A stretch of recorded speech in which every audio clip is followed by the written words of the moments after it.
2022 году, где-то в середине сентября месяца, ночью где-то час-полтора часа ночи, в службу 102 поступил вызов о том, что в одном из улиц по Свердловскому району в отношении иностранных граждан было совершено разбойное нападение. Незамедлительно выехала следственно-оперативная группа, а также сотрудники уголовного розыска, которые непосредственно работают по разбойному нападению.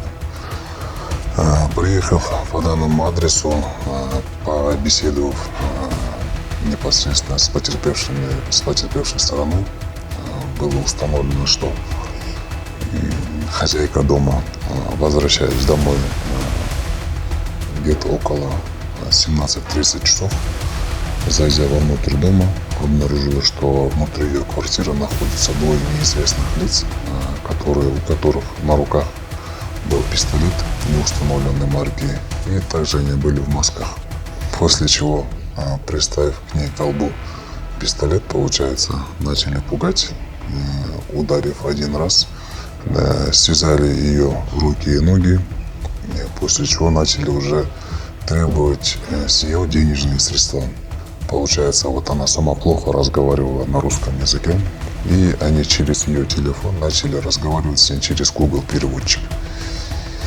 И где начали требовать показывать ей документы от квартиры, которые они ранее приобретали, и в котором в последующем жили в то время.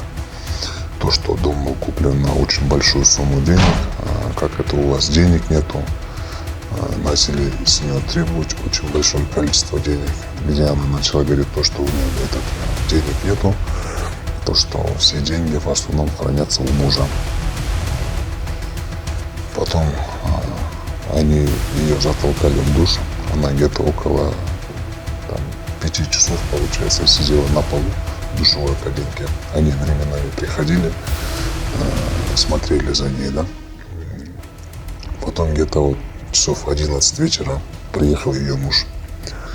Муж, войдя в квартиру, он уже увидел тех двоих неизвестных лиц, которые, в это время он успел побежать, открыть дверь душевой кабинки, зайти вовнутрь, но не успел он закрыть двери, как из маленькой щели один из нападавших, выстрелил 2 раза, один из которых попал в стену, а второй выстрел, разбил стекло душевой кабинки, после чего они начали их в отношениях применять физическую силу, связали их руки и ноги, забрали денежные средства, сотовые телефоны и ушли. А в это время муж с женой так и находились в душевой кабинке. Где-то спустя 30 минут они вышли оттуда, дома никого не было. И как раз с их домом неподалеку жил их хороший знакомый, который хорошо владел русским языком. И они, вызвали 102 милицию. И по данному адресу, уже узнав о всех событиях, то, что произошло в подробностях, начали проводить все необходимые мероприятия по установлению анкетных данных, по установлению подозреваемых лиц. Начали опрос соседей, работников строителей, начали просмотр запись камер видеонаблюдения, которые находятся в этом доме. Начали также, как за последние годы практика показывает, у нас в практике не было такого, чтобы подозреваемые лица заходили в квартиру, связывали женщинам руки, ноги, после чего ждали мужа около 5-6 часов. Это очень жестоко, За последние годы по всей территории, мы не припоминаем, такие подобные факты. Также начали отрабатывать уже лиц, которые ранее привлекались за аналогичные преступления именно по фактам разбойных нападений с проникновением в жилищные помещения, в отношении женщин, в отношении иностранных граждан. Также по просмотрам записи камер видеонаблюдения, начали проверять каждого человека, который заходил вовнутрь и выходил, получается, после совершения преступления. В ходе просмотра записи камеры видеонаблюдения нам приглянулись двое неизвестных лиц азиатской национальности, которые, получается, вели себя как-то очень сомнительно,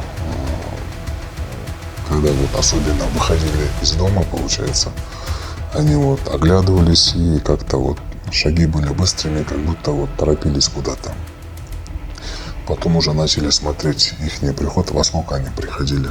В результате чего было установлено, что они во двор данного дома зашли где-то около 10 часов утра. И также в последующем уже начали смотреть другие записи камеры видеонаблюдения после прихода их. И запись камеры видеонаблюдения попала одна черная машина. Насколько я помню, это была марка Chevrolet. Там были особые приметы. Начали потом уже по средствам социальных сетей, по Лалафу, по другим рекламам, где продают машины, начали уже смотреть похожие машины. И где-то вот около 3-4 машины, получается, были приметными, да, которые были очень похожими на тех ребят. Начали всех обзванивать, начали встречаться с продавцами данных автомашин. В результате чего позвонили на один абонентский номер. Там ответил молодой парень по голосу и явно вот не местный, разговаривал на русском с акцентом. Вроде бы гражданин Узбекистана, то ли Таджикистана. А по тем камерам, которые мы уже ранее смотрели, там мы так и думали, да, то, что это лица либо вот граждане Таджикистана, либо Узбекистана. После чего поехали в виде покупателей машин, встретились с продавцом, увидели его,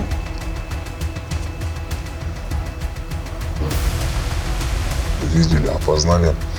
И тот продавец автомашины, он именно вот был в той обуви, на котором, получается, совершил разбойное нападение. Потому что вот почему мы, когда вот камеры просматривали, там просматривается каждая деталь, вплоть до походок, вплоть до обуви, даже вот подошва какого цвета, какой марки, штаны, там телосложение, ходьба, шапка. И вот его обувь стала похожей. Также вот по камерам он именно был тем человеком, который уже был по тому адресу, где ранее было совершено разбойное нападение. И так, после чего поехали в РУВД. В ходе беседы он рассказал о том, что преступление совершили они. Рядом с ним его родственник был, который в настоящее время уехал за пределы Кыргызской республики. Также в ходе допроса он пояснил о том, что они приехали в Кыргызстан уже около 1,5-2 месяца. В настоящее время снимали квартиру в верхней части города. И он там проживал один. На основании уже его показания вместе следственной группы поехали на место проживания данного гражданина. Приехав по данному адресу, в доме был уже второй гражданин, который никуда не уехал, а тот просто вот хотел скрыть его, да, думал то, что мы не поедем к ним домой. И в ходе обыска, получается, мы дома нашли те самые украденные денежные средства, сотовые телефоны. Также дома были формы строительные, дроны, канатные веревки.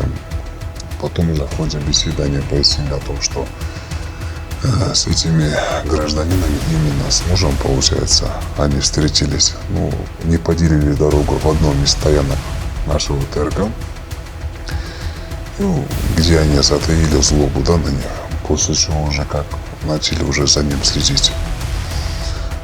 Увидели, в какой они квартире проживают, на какой машине проживают, в каком доме.